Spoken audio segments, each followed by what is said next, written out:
Nature of Our Lives presents How to Read Anyone Instantly 18 Psychological Tips. When we are meeting someone for the first time, we are bombarded with information. It can be hard to work out what kind of person they are. That's why it's important to understand how we communicate. According to experts, 55% of what we convey comes from body language, 38% from the tone of voice, and only 7% from what we actually say. This means that when we meet someone for the first time, we have to take into account these three factors, in addition to what a person's appearance may suggest. So, if you want to gain insight into someone's personality when you first meet them, pay attention to the following clues, starting from the head down. Number 1, eye contact. They often say that the eyes are the window to the soul. The key to knowing which kind of eye contact someone is giving you is to consider the context. For example, if a person literally can't take their eyes off you, it could mean there's a romantic interest. On the other hand, when you look someone in the eye, and they can't bring themselves to look back at you, it's a sign that they're either nervous, or they've got something to hide. That said, if you're talking with someone whose stare is making you squirm, especially if they're very still and not blinking, something is definitely up. And they may be lying to you. Number 2, eyebrows. If you want to see how comfortable a person is, take a look at their eyebrows.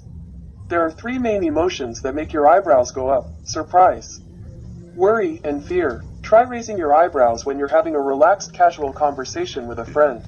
It's hard to do, isn't it? If someone talking to you raises their eyebrows, and the topic isn't one that would logically cause surprise, worry, or fear, it's a sign that they're feeling pretty uncomfortable. Number 4, smile. When it comes to smiling, the mouth can lie, but the eyes can't. Genuine smiles reach the eyes, crinkling the skin to create crow's feet around them. People often smile to hide what they're really thinking and feeling, so the next time you want to know if somebody's smile is genuine, look for crinkles at the corners of their eyes. If they aren't there, that smile is hiding something. Number 5, what they say. If you're meeting someone for the first time, and all they do is talk about their wonderful better half or praise their work colleagues, chances are they're a pretty decent person themselves. Studies show that the more people rate others as being kind, polite, loving, and well-mannered, the more likely they are to also possess these traits. However, the reverse is also true. Anyone backstabbing and describing others as manipulative and nasty is more likely to have these traits themselves. It's also possible that they have a history of depression or personality disorder. Number 6, paralanguage. Paralanguage is nonverbal communication, such as your tone, pitch, or manner of speaking. Basically, it's a fancy way of saying that you need to pay attention to how someone says something. For example, if someone is answering you in monotone, they're most likely unattached to your concept and not interested. The use of sarcasm is another good example. When someone uses sarcasm, what the person means is actually the opposite of what the words say. So, pay attention to the emphasis they put on words and how they say it. It gives you a big clue as to what their true intentions are.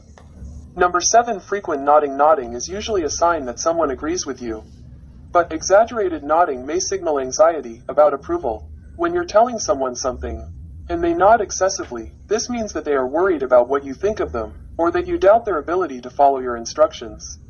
On the other hand, frequent nodding could also be unconscious gestures that are cues for the other person to get a move on, just like when a person keeps looking at their watch or touches their car keys. Number 8, chin and jaw. When someone is trying to make a decision, they tend to rub their chin. They might be looking up, down, or to the side. It's a sure sign that they are deep in thought. A clenched jaw is a sign of stress. Regardless of what the person is saying, this indicates a considerable level of discomfort. The conversation may be heading towards something they're anxious about, or their mind may be elsewhere, and they're focusing on the thing that's stressing them out. Number 9, side glance. People that are warm and open to meeting you will have their body facing you and they will look you in the eye. On the flip side, if you've just met someone and they immediately glance away to the side, this is a subconscious body language sign that means they are looking for an escape, be elsewhere, and they're focusing on the thing that's stressing them out. Number 10, posture. How someone carries themselves can give you some indications about their self-confidence. For example, if someone is walking upright with their shoulders back and looking straight ahead, that gives the indication that they feel good about themselves and have confidence. However, if someone is slouching over and looking at the ground when they walk, that gives a much different impression. It may not necessarily mean that they have low self-esteem, but that's the message it gives off.